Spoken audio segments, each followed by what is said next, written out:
The Great Hall of the Galactic Union Joint Military Academy was built to hold thousands. Tonight, it held exactly that. Cadets and instructors from every known species filled the curved rows of seats that rose like a stone wave toward the ceiling. Light from the station's observation panels poured in from above, casting long, pale lines across the floor.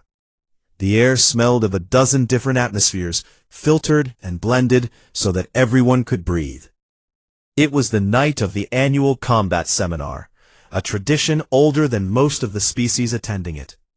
Every year, the senior combat instructors from each civilization stood before the assembly and presented their people's greatest military achievements. It was not just education. It was pride. It was culture. It was a way of saying to the galaxy, this is who we are. This is what we survived.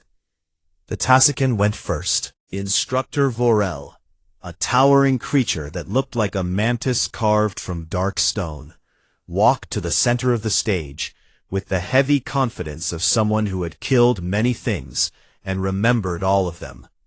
His species believed that war was sacred, that glory in battle was the highest purpose a soul could reach. He activated the holographic display, and the room filled with light. The hive wars played out above their heads like a living painting. Armies of Tassican soldiers clashing across red deserts, ships burning in orbit. Vorel narrated every moment with a deep rumbling voice full of love for the memory. When the final battle ended and the Tassican flag rose over the enemy hive, the cadets roared. Vorel clicked his mandibles together, which was how his species smiled, and returned to his seat like a king returning to his throne. The Corvalli went next. They were heavy, slow reptilian creatures from a world with 3 times standard gravity. Their instructor, a scarred old female with one clouded eye, presented the siege of the Iron Moons. 40 years of grinding, brutal warfare, fought on moons with no atmosphere. She did not roar or boast. She simply laid out the facts, and the facts were terrifying enough. When she described the final push, tears rolled down her staled face. In Corvalli culture, to weep over a victory was the greatest sign of respect for the enemy. The hall fell quiet, then erupted in deep, respectful applause. The Pelavari were lighter, faster, made of feathers and hollow bones, and sharp minds built for the sky. Their instructor showed footage of the Sky Dominion Wars, and the hall watched in wonder as Pelavari fighter craft danced through clouds of fire with a grace that made even the Tassican pause. The Pelavari instructor's feathers puffed out with obvious pride. She bowed 3 times, once for each generation that had fought. Then it was the humans' turn. Conversations dropped to whispers. Everyone knew the rumors about humans. They were new to the galactic stage, relatively speaking, but the stories that came with them were strange and contradictory. Some said they were the most dangerous ground fighters any species had ever seen. Others said they were soft, emotional, easily broken. No one could agree, because no one had ever seen humans actually fight, not in the way the galaxy understood fighting. A man stood up from the human section and walked to the stage. His name was Tejo. He was not tall by human standards, not large, not particularly impressive to look at. He wore a simple dark uniform with no decorations, no medals, no rank insignia that any alien species could read. He moved with a quiet, even stillness that some might mistake for calm, and others might recognize as something much more controlled. He reached the podium, he looked out at the hall, and he activated his presentation. There were no battles, no holographic armies, no fire, no glory, no tears of pride. The screen behind him showed a series of plain slides: supply chain logistics, communication redundancy protocols, field medicine triage procedures, evacuation route planning, calorie requirements for sustained operations in hostile environments. The hall was silent. not the respectful silence that had followed the Corvalli presentation. This was the silence of confusion. Tejo spoke for 12 minutes. His voice was level and clear. He explained each slide with the tone of someone teaching a class on mathematics. When he finished, he closed his display and said, "Thank you." Then he turned to leave. Vorel stood up. "Instructor Tejo," the Tacican said, and his voice carried across the entire hall like a crack of thunder. "Is this a joke?" Tejo stopped. He turned back slowly. "This seminar is a sacred tradition," Vorel continued. "Every species here has honored it, by sharing their blood, their history, their victories. And you show us supply routes?" A murmur ran through the crowd. Several instructors from other species were nodding. "Do humans not have victories worth sharing?" Vorel pressed. "Do you not take pride in your wars? Or is it that you have no wars worth remembering?" The hall waited. Every eye, every sensor, every sensory organ in the room was fixed on Tejo. He stood there for a long moment. His face showed nothing. Then he spoke, and his voice was so quiet that the room's audio systems had to amplify it. "We take no pride in our wars," he said. "That is the first lesson we learned." He walked off the stage without another word. The seminar ended shortly after that, but the energy in the room had changed. It was like someone had opened a window in a warm room and let in cold air that no one could find the source of. Instructors gathered in small groups, clicking and murmuring and rustling. The general opinion was that the humans were either cowards, fools, or simply did not have the military history to compete. Vorel said as much, loudly, to anyone who would listen. But not everyone agreed. A few of the older instructors, the ones who had actually served in real wars, noticed something about Tejo that the younger ones missed. They noticed that when Vorel had challenged him in front of 1,000 beings, Tejo's heart rate had not changed. His breathing had not changed. His hands had not moved. He had stood in front of a hostile crowd and responded with the calm of a man who had faced far, far worse, and simply did not consider this worth reacting to. That night, a young Pelavari cadet named Rintha sat alone in her quarters, with her personal terminal open in front of her. She was curious by nature, sharp by training, and she could not let it go. Something about the way Tejo had spoken bothered her. Not what he said, but what he did not say. She opened the Academy's public database and searched for human military history. The results were almost empty. A few documents about human governmental structure. A brief overview of their space exploration timeline. Nothing about wars, nothing about battles, nothing about weapons or tactics or casualties. She pushed deeper. She used her cadet credentials to access the restricted academic archives. More nothing. Redacted files.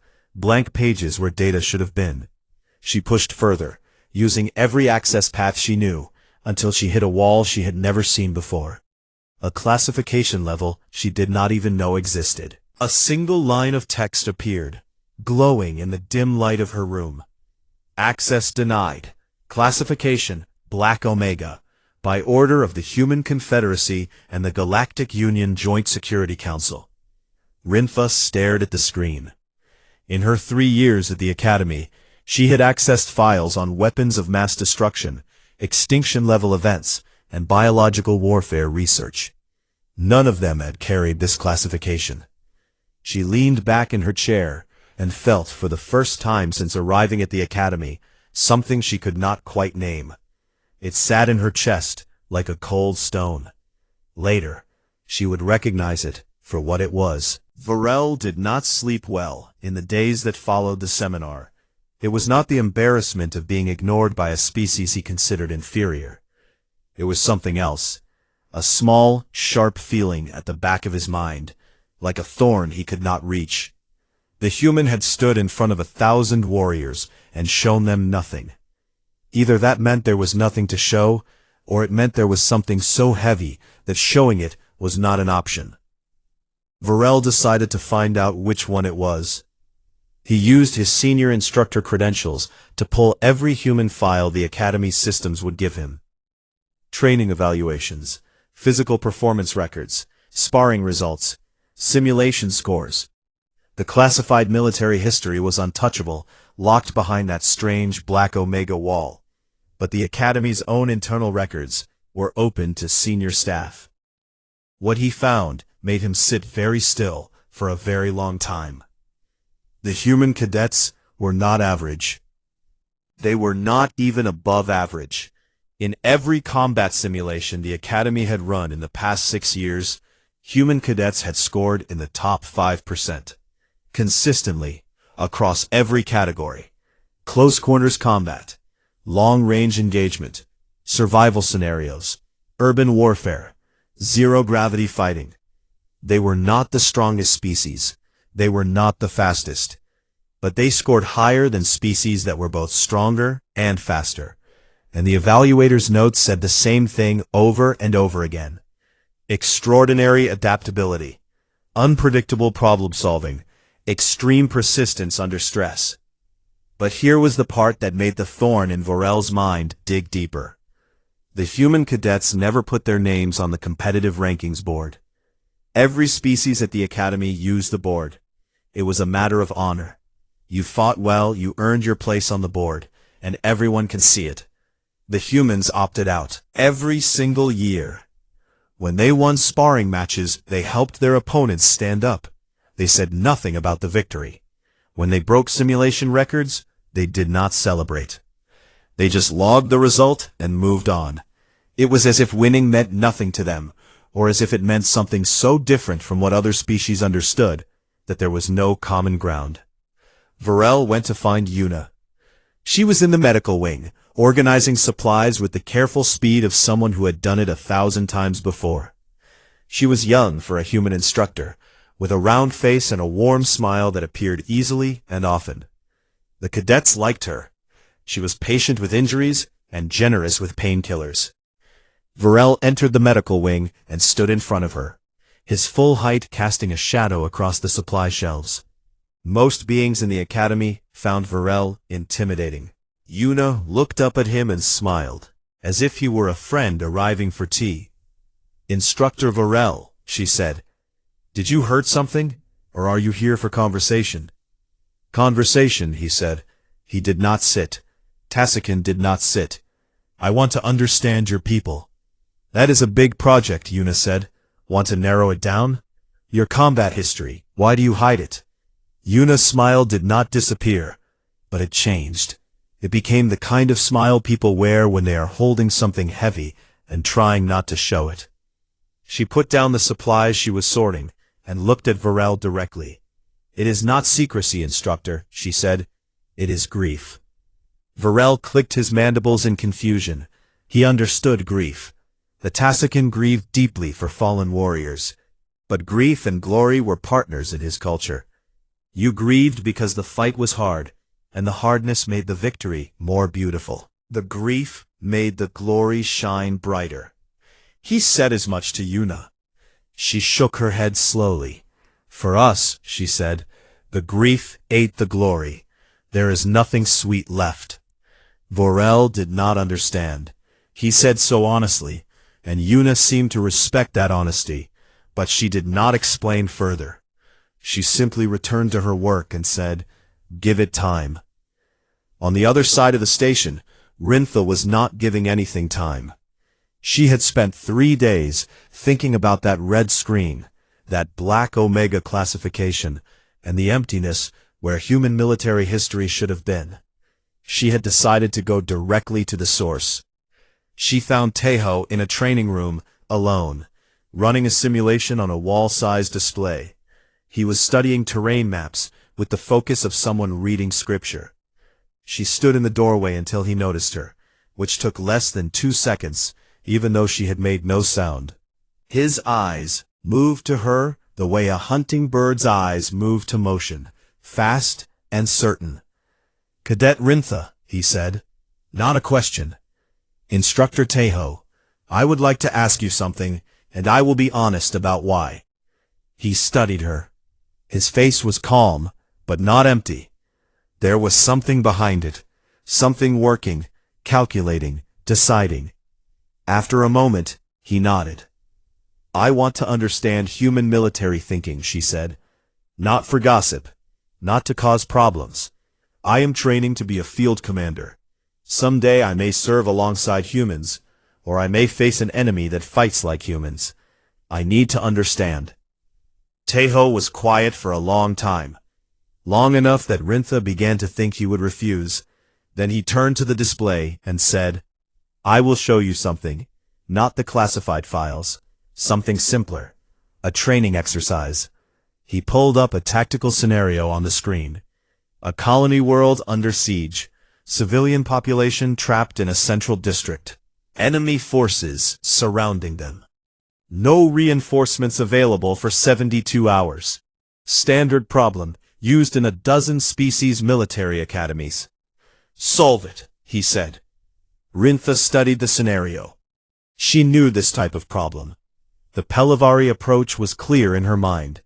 She laid it out for Tejo with confidence. Establish air superiority in the first 6 hours. Use rapid strike teams to create evacuation corridors through the weakest points in the enemy line. Move civilians to secondary positions where air cover could protect them until reinforcements arrived. Tejo listened without expression. When she finished, he said, "Solid. Your people would lose approximately 15% of the defending force and save most of the civilians. A good outcome." Then he turned to the display and entered the human solution. Rintha watched it build on the screen, layer by layer, and with each layer, she felt the cold stone in her chest grow heavier. The human solution did not start with air superiority. It started with tunnels. Underground movement networks dug beneath the colony in the first 12 hours, using every piece of construction equipment and every pair of hands available, including civilian hands. Children carried dirt. The elderly packed walls. Then came the psychological operations. False communications designed to make the enemy believe reinforcements were arriving early. Fake weapon signatures projected from empty buildings. Deliberate leaks of incorrect tactical information. The goal was not to defeat the enemy in the first 72 hours. The goal was to make the enemy afraid and confused. Then came the infrastructure sabotage. Water supplies to enemy positions poisoned. Power systems feeding enemy camps quietly rerouted and rigged to overload. Roads mined, not to kill, but to slow. Every action was designed to bleed the enemy slowly, constantly, in ways they could not predict or prevent. Then came the civilian militias. Every adult who could hold a weapon was armed. Not with military weapons, with tools, with kitchen knives, with sharpened pipes, with anything. They were not expected to win fights. They were expected to make the enemy pay for every room, every hallway, every street. And then came the final layer, the one that made Rintha's feathers press flat against her body. The fallback plan, the plan for what happened when everyone was dead. Dead man switches rigged to remaining explosives. Automated distress signals set to broadcast for years. Delayed charges buried in the ground, timed to detonate days or weeks after the battle ended. Poisoned supplies left behind for the enemy to find. Data wipes to destroy anything of intelligence value. The human plan did not end with survival. It ended with making sure that even in total defeat, the enemy's victory would cost them so much that they would never want to do it again. Rintha stared at the screen. Her throat was tight. Her talons bricked the edge of the console. "You planned for everyone to die," she whispered. Tejo did not look at her. He looked at the screen, at the layered nightmare of a plan that his species considered standard training material. "We planned for everyone to die and still win," he said quietly. "That is why we do not boast." Rintha left the training room without speaking.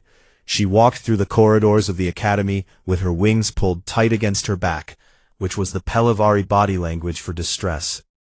Cadets from other species moved out of her way without knowing why. Behind her in the training room, Tejo stood alone. The simulation was still glowing on the display. His reflection was ghosted in the screen, transparent, like a man made of light and nothing else. He reached out and turned it off. The room went dark. He stayed there for a while, standing in the dark, carrying the weight of a history that the galaxy was not ready to see. Then he straightened his uniform, opened the door, and walked back into the light as if nothing at all was wrong. That was the human way. You carried the weight, you did not show it, and you never ever put it down. Varel talked. That was his nature.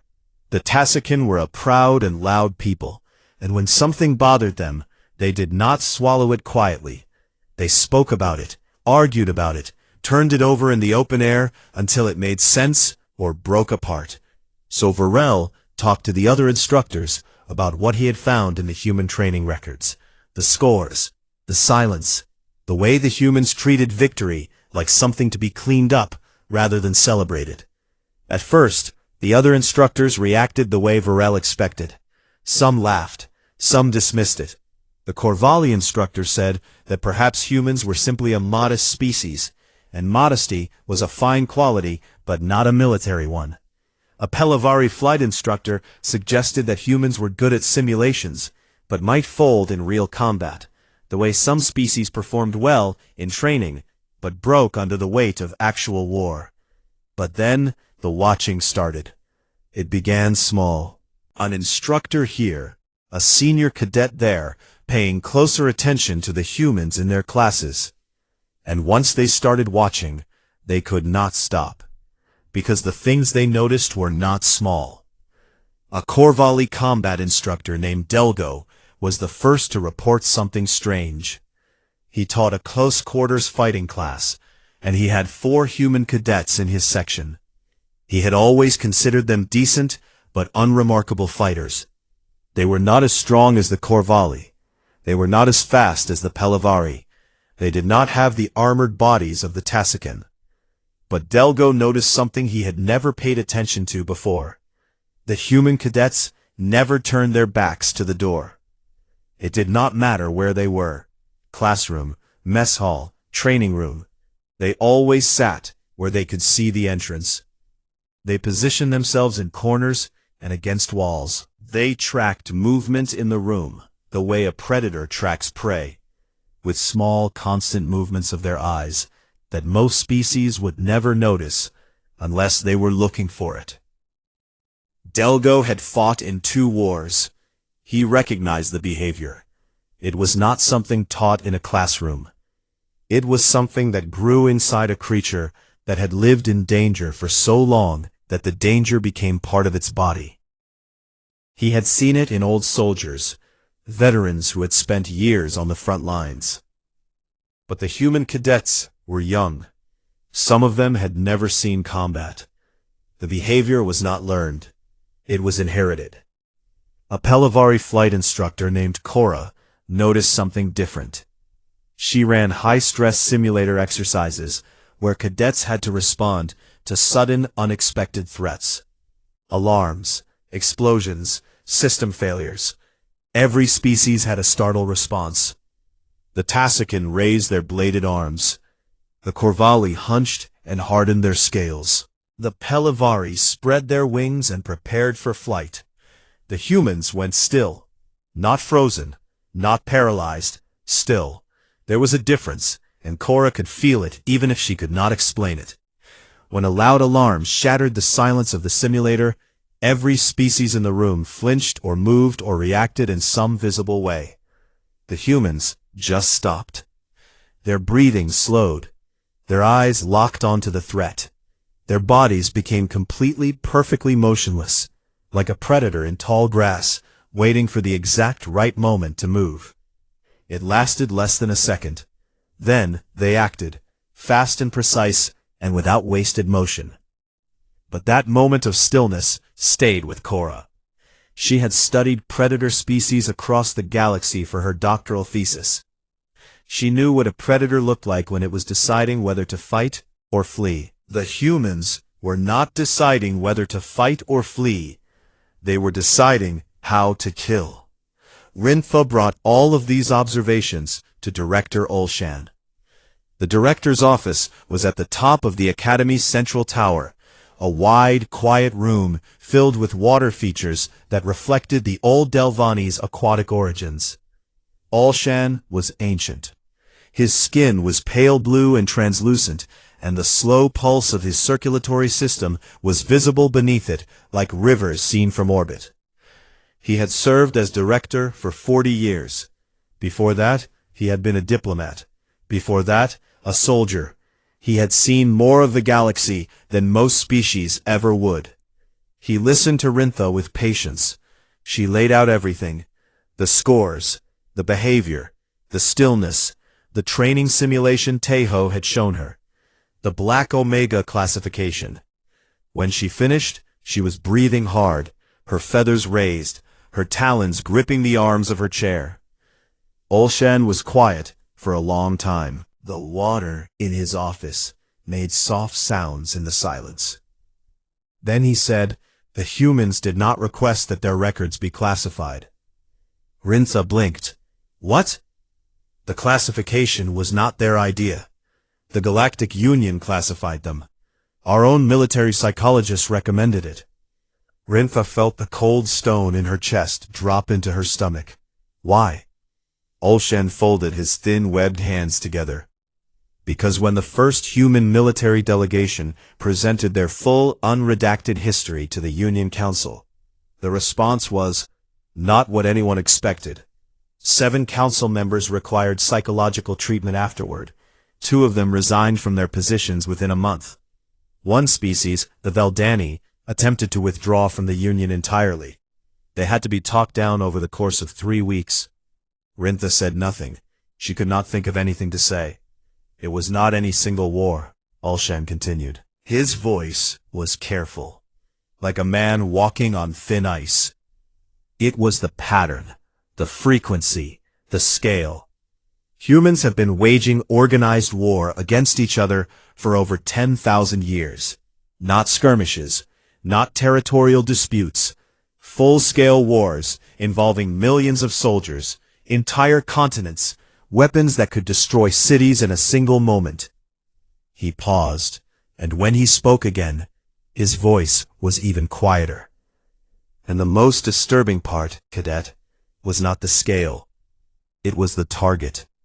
Every other species in this union fought their great wars against external threats, against other species, against alien invaders, against environmental catastrophes that required military response. Humans had no alien enemies. For their entire history, until they reached the stars, the most dangerous thing on their planet was other humans. They sharpened themselves against themselves. Every weapon they built, every tactic they invented, every doctrine they wrote was designed to kill the most dangerous thing they had ever encountered, which was more humans." Olshan looked at Rintha with his ancient, pale eyes.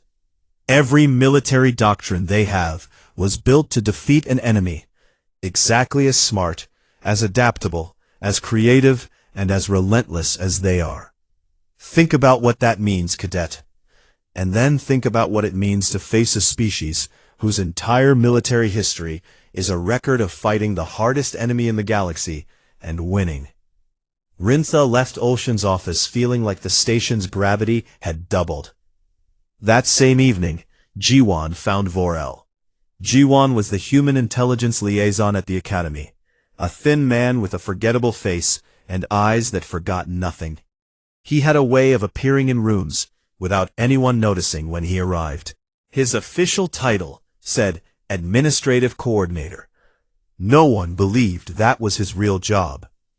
He approached Vorel in the instructor's lounge, sat down across from him, and said in a perfectly friendly voice, "Instructor Vorel, I understand you have been making inquiries about human military records." Vorel stiffened. "I have the right to research any species represented at this academy." "You do," Jiwan agreed, "and I am not here to stop you. I am here to give you a choice. He placed a small data chip on the table between them. This contains one file, one event from human history. It is not classified. It is public record on our homeworld. It has simply never been translated into Union Common Language, until now. Vorel looked at the chip. What event, he asked. A single battle. Read it. Then decide if you want to keep looking. Ji-Hwan stood, nodded politely, and left the lounge as quietly as he had entered. That night, Vorel read the file, alone in his quarters. It described a single human conflict. The file did not give it a name. It simply laid out the facts in cold, clinical language.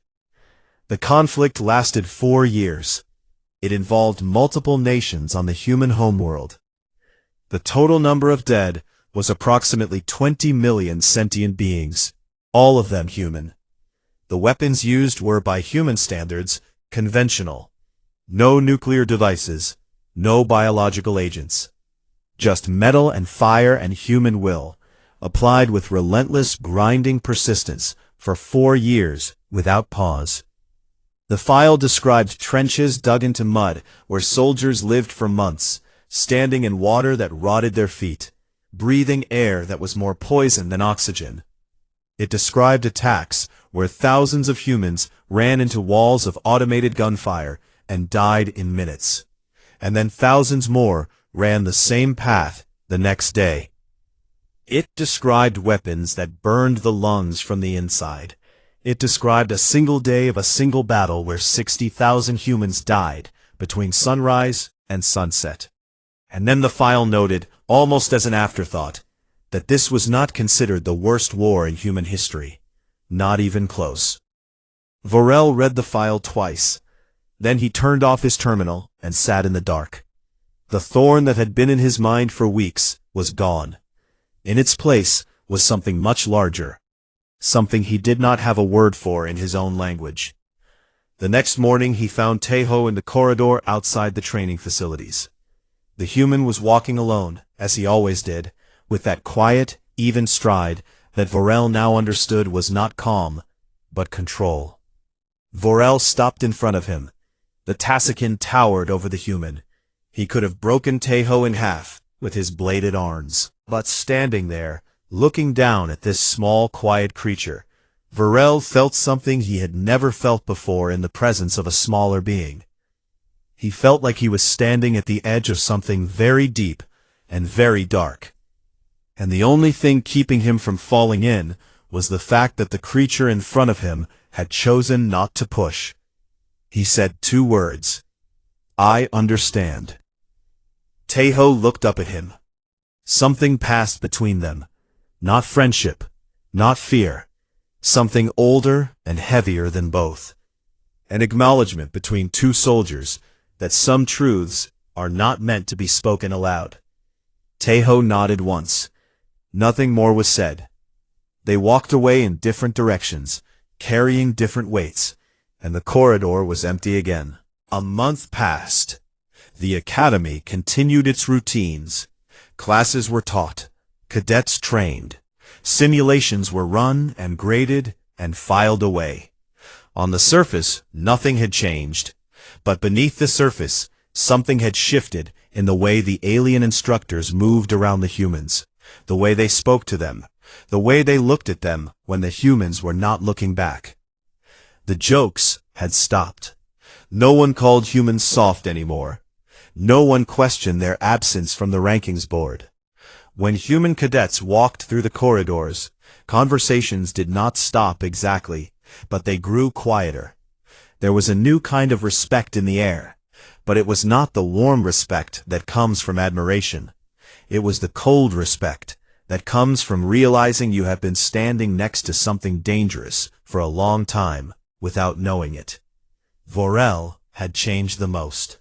He still taught his classes with the same intensity, still roared about glory and honor and the sacred nature of combat. But those who knew him well noticed that he no longer used humans as examples of what not to be. He no longer compared their quiet ways to cowardice. When a cadet once made a joke about human weakness, Varel silenced him with a look so sharp that the cadet did not speak for the rest of the class. Into this changed atmosphere came Sun Wu. He arrived on a transport shuttle with no ceremony and no announcement. He was listed in the Academy's schedule as a guest lecturer for a special seminar on asymmetric combat and survival, and that was all anyone knew about him. When he walked into the lecture hall on the first day, every pair of eyes in the room studied him. He was not like Taeho. Where Taeho was still and controlled, Sun Wu was rough and direct. He was a big man by human standards, broad across the shoulders, with a face that looked like it had been used as a surface for blunt objects more than once. His hair was cut short and streaked with gray. He walked with a slight unevenness, the gait of someone whose body had been broken in several places and put back together by people who cared more about function than comfort. His left arm ended just below the elbow. The sleeve of his uniform was pinned neatly at the stump. There was no prosthetic. In a galaxy where lost limbs could be regrown or replaced with mechanical parts that worked better than the original, the absence of that arm was a statement. What it stated, no one was quite sure. His seminar was not theoretical. From the first minute, he made that clear. "I am not here to teach you how to win wars," he said, standing at the front of the hall with his one hand resting on the podium. "I am here to teach you how to survive them. There is a difference, and most of you will not understand that difference until it is too late." He taught them things that were not in any standard military curriculum. How to fight when you are outnumbered 3-1. How to fight when you have not eaten in 4 days. How to make a weapon from a broken chair leg. How to set a bone with strips torn from your own clothing. How to keep your mind working when your body has decided it wants to die. How to use terrain so effectively that a single fighter could hold a position against a squad. The cadets were fascinated and disturbed in equal measure. The Tasican cadets, raised on stories of glorious charges and honorable combat, struggled with lessons that assumed glory was a luxury you could not afford. The Corvalli cadets, who valued endurance and stubbornness, found Sun Wu's lessons more familiar, but were unsettled by the depth of desperation they assumed. A Tasican cadet raised a bladed arm during the third session. "Instructor Sun Wu," he said, "when do humans surrender?" The hall went quiet. It was the kind of question that seemed simple, but felt heavy. Sun Wu looked at the cadet. His expression did not change, but something moved behind his eyes, something old and tired and still burning. "Individually," he said, "when we choose to. It is a personal decision, and we respect it.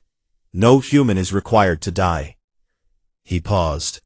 Collectively, another pause, longer this time. "We have not figured that out yet." No one laughed. No one spoke. The Tasican cadet slowly lowered his arm and did not ask another question. After the final session of the seminar, Rintha found Sun Wu on the observation deck on the station's upper ring. It was a quiet place, a long corridor of reinforced glass that looked out at the stars. Few people came here during off hours. Sun Wu was sitting on the floor, with his back against the glass, his legs stretched out in front of him, his one hand resting on his knee. He was looking at the stars with the expression of someone who had been looking at them for a long time, and had not found what he was searching for. Rintha sat down near him. Not too close. She had learned that humans had a sense of personal space that was larger than most species expected. "May I ask you something personal?" she said. "You can ask," Sun Wu said. "I might not answer." "Your arm. How did you lose it?" Sun Wu did not react the way she expected. There was no shadow of pain across his face, no tightening of his jaw. He just looked down at the pinned sleeve, and then looked back at the stars. "It was not some great battle," he said. "It was not a last stand or a heroic charge. It was a messy, confused skirmish that should never have happened. Bad intelligence, miscommunication between units, Someone on our own side fired at the wrong position. Friendly fire, we call it, which is a terrible name, because there is nothing friendly about it. He flexed the fingers of his remaining hand. 12 people died that day. People I knew. People I had eaten breakfast with that morning. And I lost my arm to a piece of metal that was fired by someone wearing the same uniform as me. Rintha was quiet. In Pelavari culture, such a loss would be a source of deep shame. To be wounded by your own side was considered a failure of the flock. "Do you feel shame?" she asked carefully.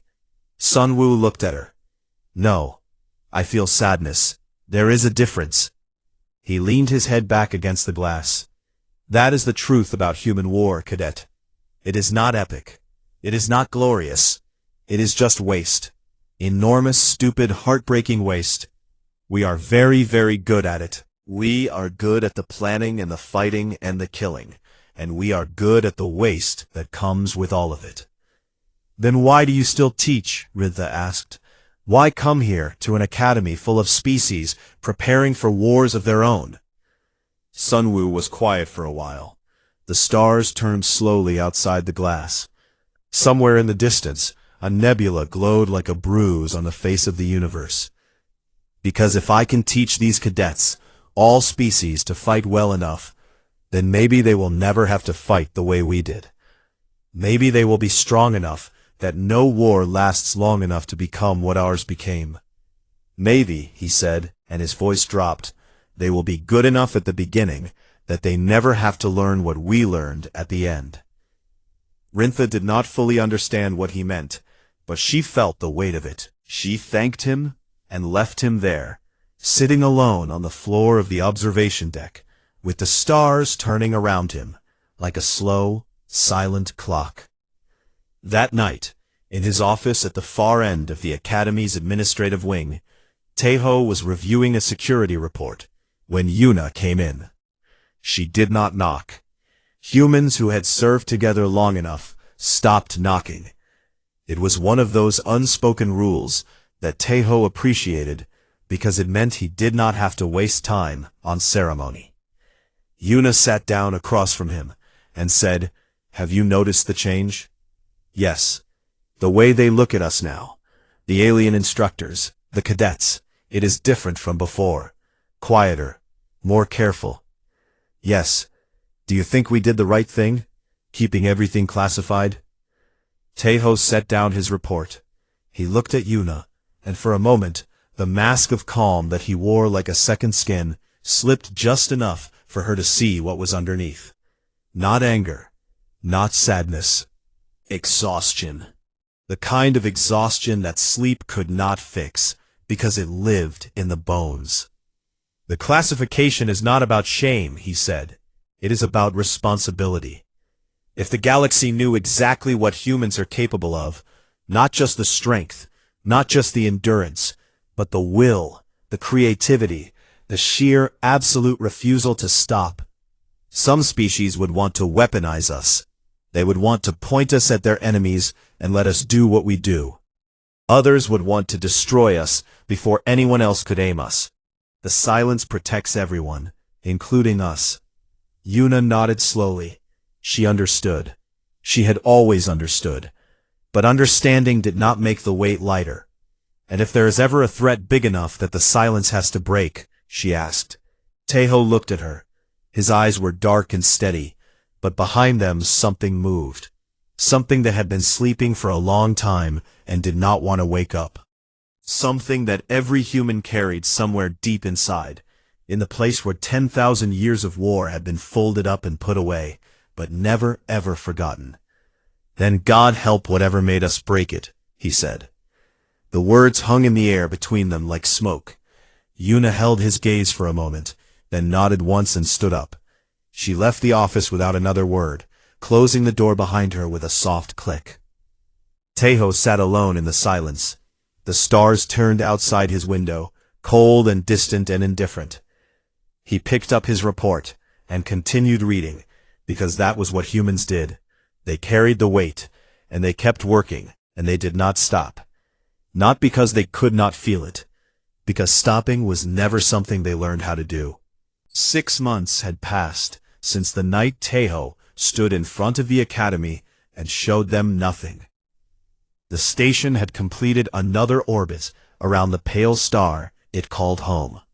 Cadets who had arrived young and uncertain were now standing taller, moving sharper, carrying themselves with the first fragile layer of confidence that military training builds on top of fear. Graduation was a week away. Commissions were being finalized, and the annual combat seminar had come around again. The Great Hall filled the same way it had the year before, thousands of cadets and instructors settling into the curved rows, the air thick with the mixed atmospheres of a dozen species. The observation panels above poured down their cold light. Everything looked the same, but nothing felt the same. Rintha noticed it from her seat in the Pelavari section. The energy in the room was different.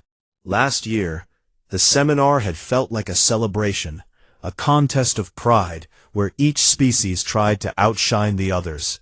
This year, there was something more careful in the air, something quieter, as if the room itself was holding its breath. The presentations began. The Tassican went first, as they always did. Vorel walked to the stage with his familiar heavy stride, his bladed arms held wide. But his presentation was different. He still showed the hive wars, he still narrated with pride. But this year, he spent time on something he had never mentioned before. He talked about the cost. He named soldiers who had died. He described what the survivors carried home with them, the memories that would not fade, the sounds that followed them into sleep. When he finished, he did not stand tall and wait for applause. He bowed his great mantis head, just slightly, and said, "We won, but we paid, and we carry that payment still." Then it applauded, and the applause was deeper than last year, more thoughtful.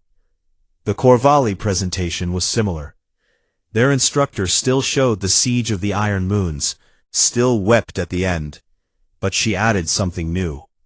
She showed images of the moons as they were now, rebuilt, covered in settlements and gardens. "We fight to destroy," she said.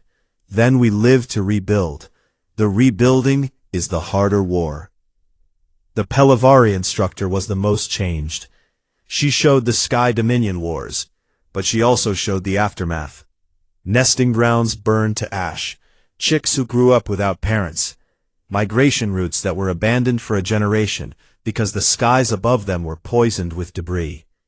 Her feathers lay flat against her body the entire time. When she finished, she said simply, "We learned to fly so we could be free. Then we used our wings to kill each other. That is the oldest shame of our people." Rintha watched all of this with her sharp, dark eyes. She could feel the thread that connected these changed presentations, and she knew where it led. She looked toward the human section. Teho was sitting in his usual position, still and watchful, his face showing nothing. Beside him, Yuna sat with her hands folded in her lap. A few seats away, Jihuan was watching the room with those quiet, forgettable eyes that forgot nothing. And at the end of the row, Sunwoo sat with his one arm crossed over his chest, his pinned sleeve visible to everyone, and apologized to by no one. The presentations ended. The hall waited. Teho stood up. The silence that fell was immediate and complete. It was not the confused silence of last year, or the expectant silence that had preceded the other presentations. It was the silence of a room full of beings who had spent a year learning to be afraid of something they could not see, and who now wanted, more than anything, to understand it. He stood at the podium and looked out at the assembly. His dark eyes moved across the rows slowly, touching every face, every species, every pair of watching eyes. He took a breath. "I will not share a battle," he said. His voice was clear and steady. "I will not share a victory. Instead, I want to share a tradition." He paused to let the words settle. In many human cultures, when a war ends, the survivors built something. Not a palace, not a trophy, not a monument to the winners. Another pause. They build memorials to the dead. The hall listened. Not just to their own dead, Tejo continued, to all the dead. In many cases, even to the enemy dead. Because the dead are no longer enemies. They are just dead, and the living owe them the honesty of remembering what was done. He pressed a control on the podium, and the holographic display behind him activated. There was no battle footage, no tactical maps, no roaring armies or burning ships. Instead, the hall was filled with images of stone. A long black wall rising from green grass, its surface covered in names carved so small that you had to stand close to read them, and so many that the walls stretched further than the eye could follow. Thousands and thousands of names, each one a person, each one gone. The image changed. A field of white stones, rows upon rows, stretching to the horizon in perfect, terrible lines. Each stone identical, each stone marking a body. The field was so large that it looked like snow. The image changed again. A single flame burning in a stone chamber. An eternal flame, Tejo explained, lit decades or centuries ago and never allowed to go out. Tended by generations of people who had not fought in the war it memorialized, but who understood that their job was to remember. The images kept coming.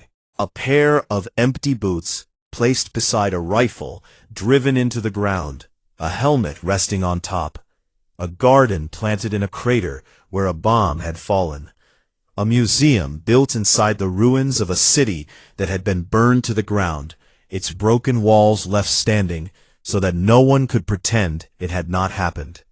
A bridge covered in locks left by families who had lost someone, each lock carrying a name and a date and a small, desperate message to the dead. And through it all, names, walls of names, books of names, databases of names, millions and millions of names, more names than most species in the room had lost in their entire history of warfare. And Tejo said quietly that these were only the memorials from a handful of human conflicts. Not all of them, not even most of them. The hall was completely still. No one moved, no one whispered. Somewhere in the Corvallis section, the old instructor with the clouded eye was weeping silently, tears running down her scaled face. Vorel's mandibles were trembling. A young Tassican cadet near the front had pressed his bladed arms against his body, a posture that in his species meant profound grief. The Pelavari cadet's feathers were pressed flat, every single one of them. Tejo let the images fade. The holographic display dimmed and went dark, and the hall was left in the pale light of the observation panels. He spoke one final time. "You asked why humans do not boast about fighting. Now you know." His voice was quiet, but it carried to every corner of the hall without effort. We do not boast because we remember. And we remember because the price of forgetting is something the galaxy should never have to see. He stepped away from the podium. He walked off the stage. He did not wait for applause. There was none. The hall sat in silence as he returned to his seat, and the silence held for a long time after that.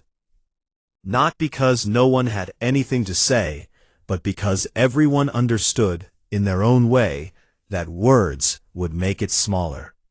The seminar ended without a formal closing. Beings filed out of the hall in small, quiet groups. Some walked alone. A few of the older instructors stopped by the human section and exchanged nods with Tejo or Yuna or Sunwoo. No words, just nods. Small acknowledgments between soldiers that what had been shared in this room was real and heavy and deserved to be carried carefully. That night, in her quarters, Rintha sat with her personal log open in front of her. She was a commissioned officer now, or would be in a week, Sub-Commander Rintha of the Pelavari Combined Fleet. She had earned it. She was ready.